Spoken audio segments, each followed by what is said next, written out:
আসসালামু আলাইকুম। এখন শুনবেন সংবাদ শিরোনাম। গণতন্ত্রের পুনর্যাত্রায় সংসদকে কার্যকর করার প্রত্যয় সরকার ও বিরোধী দলের।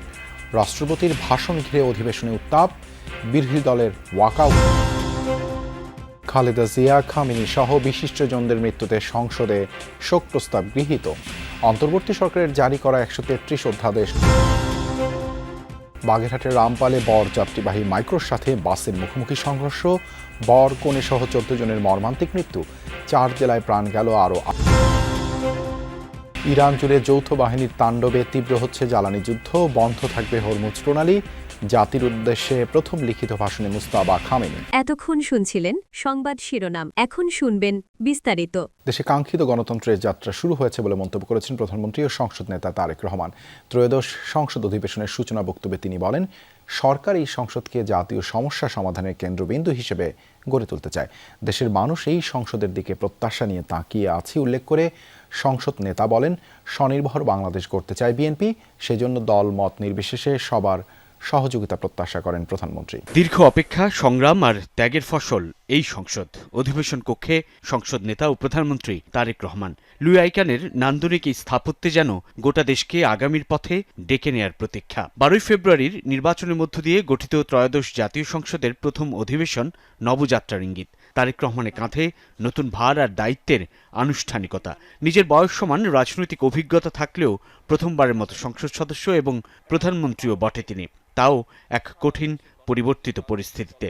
সংসদ নেতা প্রধানমন্ত্রী তারেক রহমানের সূচনা বক্তব্যের মধ্য দিয়েই আনুষ্ঠানিক যাত্রা করল অধিবেশন। বক্তব্যে তারেক রহমান স্মরণ করলেন ১৯৭১ থেকে শুরু করে ২৪-এর অভ্যুত্থান পর্যন্ত আন্দোলন সংগ্রামের শহীদদের। দেশের প্রতিটি নাগরিককে স্বনির্ভর করতে বিএনপি কাজ করবে বলেও জানান প্রধানমন্ত্রী। নতুন স্পিকার ও ডেপুটি স্পিকারের দায়িত্ব গ্রহণের পর তাদের শুভেচ্ছা জানিয়ে দেয়া বক্তব্যে প্রধানমন্ত্রী বলেন, এই সংসদ বাংলাদেশের জনগণের সংসদ। সংসদকে কার্যকর ও প্রাণবন্ত করে তুলতে স্পিকার, ডেপুটি স্পিকার ও বিরোধী দলের ভূমিকা গুরুত্বপূর্ণ বলেও মনে করেন সংসদ নেতা প্রধানমন্ত্রী তারেক রহমান। আনুষ্ঠানিক যাত্রা শুরু হলো ত্রয়োদশ জাতীয় সংসদের, যার প্রথম অধিবেশনের দিনে বেশ ঐতিহাসিক এবং স্মরণীয় ঘটনার সাক্ষী হল গোটা বাংলাদেশ। গণঅভ্যুত্থান পরবর্তী বাংলাদেশে এই জাতীয় সংসদই হবে উন্নয়ন আর অগ্রগতির কেন্দ্রবিন্দু, কিংবা রাজনীতি আর রাজনৈতিক চর্চার মূলে সেটি প্রত্যাশা করছেন সাধারণ মানুষ। তাকিয়ে আছেন তাই রাজনীতিকদের দিকেই এবং আইন প্রণেতাদের দিকে। ত্রয়োদশ জাতীয় নির্বাচনে নিজেদের ইতিহাসের সেরা ফলাফল করে প্রথমবার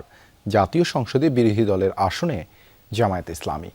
আর আগে কখনো সংসদ সদস্য নির্বাচিত না হওয়া জামায়াত আমিরও প্রথমবারের মতো হলেন বিরোধী দলীয় নেতা। তাই তো ঐতিহাসিক সংসদের প্রথম অধিবেশনে জুলাই অভ্যুত্থানের শহীদদের প্রতি কৃতজ্ঞতা জানিয়ে দিলেন জনগণের অধিকার রক্ষা ও ন্যায্য অধিকার প্রতিষ্ঠার বার্তা। কোনো নির্দিষ্ট দলের না হয়ে স্পিকারের কাছে ন্যায় বিচার। সংসদের ভিতরে রাষ্ট্রপতি যখন বক্তব্য দিচ্ছিলেন, তখন সংসদের বাইরেও বিক্ষোভ প্রদর্শন করেন বিরোধী দল। এ সময় ওয়াকআউটের ৩ কারণ জানান বিরোধী দলীয় নেতা ডাক্তার শফিকুর রহমান। এদিন ওয়াকআউট করলেও রোববারের অধিবেশনে বিরোধী দল যোগ দেবে বলে আশা সরকার দলের এমপিদের। সংসদ শুধু ক্ষমতার মঞ্চ নয়, জবাবদিহিতা ও জন আকাঙ্ক্ষা প্রতিফলনের জায়গা। বিশিষ্টজনরা বলছেন, ২৪-এর গণ অভ্যুত্থান পরবর্তী যে জন আকাঙ্ক্ষা তৈরি হয়েছে তা পূরণে সরকার কাজ করবে। আর বিরোধী দল আগের মতো শুধু স্তুতি গাওয়া নয়, সংসদকে কার্যকর করতে রাখবে ভূমিকা। বিশিষ্টজনরা বলছেন, একটি কার্যকর সংসদেই হতে পারে গণতন্ত্রের সবচেয়ে বড় ভরসা। ত্রয়োদশ জাতীয় সংসদের প্রথম অধিবেশনে সাবেক প্রধানমন্ত্রী ও বিএনপি চেয়ারপারসন বেগম খালেদা জিয়া সহ প্রয়াত ৩১ জন সংসদ সদস্য ও জুলাই যোদ্ধাদের নামে শোক প্রস্তাব গ্রহণ করা হয়েছে। শপথ নেয়ার পর সংসদ অধিবেশন পরিচালনা করেন স্পিকার হাফিজ উদ্দিন আহমেদ। শুরুতেই সাবেক প্রধানমন্ত্রী খালেদা জিয়া, সাবেক সংসদ উপনেতা ও আওয়ামী লীগের সাবেক মন্ত্রী মতিয়া চৌধুরী, সাবেক রাষ্ট্রপতি ডাক্তার AQM বদরুদ্দোজা চৌধুরী সহ ৩১ জন সংসদ সদস্যের প্রয়াণে শোক প্রস্তাব উত্থাপন করেন তিনি। এছাড়াও ভারতের সাবেক প্রধানমন্ত্রী মনমোহন সিং, পোপ ফ্রান্সিস, ইরানের সর্বোচ্চ ধর্মীয় নেতা আয়াতুল্লাহ খামেনি সহ বিভিন্ন দেশের রাষ্ট্রপ্রধানদের নামে শোক প্রস্তাব পেশ করা হয়। এরপর প্রয়াতদের আত্মার মাগফিরাত ও শান্তি কামনায় ১ মিনিট নীরবতা পালন করা হয়। শোক প্রস্তাবের উপর আলোচনা হয়। এ সময় বিরোধী দলীয় উপনেতা জামায়াতের নায়েবে আমির, তার দলের প্রয়াত এমপি ও শরীফ ওসমান হাদি সহ কয়েকজনের নাম শোক প্রস্তাবে অন্তর্ভুক্ত করার দাবি তোলেন। জুলাই যোদ্ধাদের পক্ষে শোক প্রস্তাব চান বিরোধী দলীয় চিফ হুইপও। প্রস্তাবিত নামগুলো পর্যায়ক্রমে গ্রহণ করা হবে বলে জানান স্পিকার। এরপর সর্বসম্মতিক্রমে গৃহীত হয় প্রথম দিনের শোক প্রস্তাব। ত্রয়োদশ জাতীয় সংসদের প্রথম অধিবেশনে অন্তর্বর্তী সরকারের সময় জারিকৃত 133টি অধ্যাদেশ উত্থাপন করা হলো। আইন, বিচার ও সংসদ বিষয়ক মন্ত্রী মোহাম্মদ আসাদুজ্জামান অধ্যাদেশগুলো সংসদে উপস্থাপন করেন। এসব অধ্যাদেশের মধ্যে প্রশাসনিক সংস্কার থেকে শুরু করে রাজনৈতিক ও আইনি নানা গুরুত্বপূর্ণ বিষয় রয়েছে। উল্লেখযোগ্য অধ্যাদেশগুলো আর্থিক খাত, স্থানীয় সরকার, জুলাই গণ অভ্যুত্থান, বিশেষ নিরাপত্তা বাহিনী ও বিচার বিভাগ, নির্বাচনী সংস্কার, উন্নয়ন প্রশাসন, জ্বালানি শিল্প বিষয়ক। এসব অধ্যাদেশ সরাসরি পাস বা বাতিল না করে সংসদের একটি বিশেষ কমিটির কাছে পাঠানো হবে। সেখানে যাচাই বাছাই শেষে প্রয়োজন অনুযায়ী সংশোধন, অনুমোদন বা বাতিলের সুপারিশ করা হবে। বাগেরহাটের রামপালে বাসের সাথে বরযাত্রীবাহী মাইক্রোবাসের সংঘর্ষে ছেলে ও মেয়ের পরিবারের 13 সদস্য সহ নিহত হয়েছেন 14 জন। নিহতদের মধ্যে বর কনেও রয়েছেন। আহত একজনের অবস্থাও গুরুতর বলে জানিয়েছেন চিকিৎসক। বৃহস্পতিবার বিকেলে মোংলার বাবুবাড়ি এলাকায় ভয়াবহ এই দুর্ঘটনা ঘটে। পুলিশ জানায় খুলনার কয়রায় মিতু ও সাব্বির হোসেনের পারিবারিকভাবে বিয়ে সম্পন্ন হয়।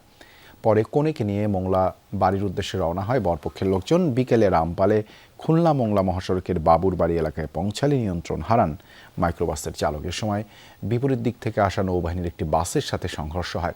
ঘটনাস্থলে মৃত্যু হয় 4 জনের। মরদেহগুলো রাখা হয়েছে খুলনা মেডিকেল ও মোংলা স্বাস্থ্য কমপ্লেক্সে। আহতদের উদ্ধার করে হাসপাতালে নেওয়া হলে আরও 11 জনকে মৃত ঘোষণা করেন চিকিৎসকরা। এছাড়া 2 জন খুলনা মেডিকেলে চিকিৎসাধীন। দুর্ঘটনার খবর পৌঁছালে বর ও কনে পক্ষের এলাকায় নেমে আসে শোকের ছায়া। সাপ্তাহিক ছুটির আগের দিন সড়ক দুর্ঘটনায় 4 জেলায় প্রাণ গেছে 8 জনের। বৃহস্পতিবার যশোর, মানিকগঞ্জ, মাদারীপুর এবং সিরাজগঞ্জে এসব দুর্ঘটনা ঘটে। যশোরের বাঘারপাড়ায় ঢাকা মাগুরা মহাসড়কে দ্রুতগামী পরিবহনের সঙ্গে ইঞ্জিন চালিত ভ্যানের মুখোমুখি সংঘর্ষে 2 জন নিহত এবং 1 জন গুরুতর আহত হয়েছে। উপজেলার ভাটারা আমতলা এলাকায় এই মর্মান্তিক দুর্ঘটনা ঘটে।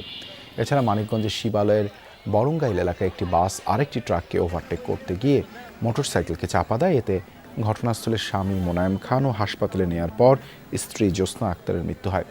এদিকে মাদারীপুরে ট্রাকের সঙ্গে মোটরসাইকেলের মুখোমুখি সংঘর্ষে মোটরসাইকেলের 2 আরোহী নিহত হয়েছে। সদর উপজেলার মাদারীপুর সদর শিবচর আঞ্চলিক সড়কে এই দুর্ঘটনা ঘটে।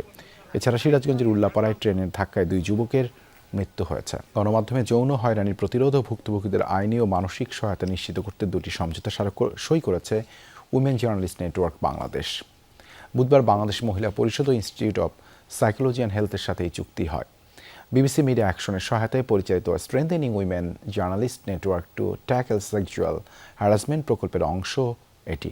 অনুষ্ঠানে বিবিসি মিডিয়া অ্যাকশনের country director Mohammad Al Mamun বলেন, এই এমওইউ কেবল আনুষ্ঠানিকতা নয়, বরং গণমাধ্যমে নিরাপত্তা ও ন্যায় বিচার প্রতিষ্ঠার সম্মিলিত অঙ্গীকার। এর মাধ্যমে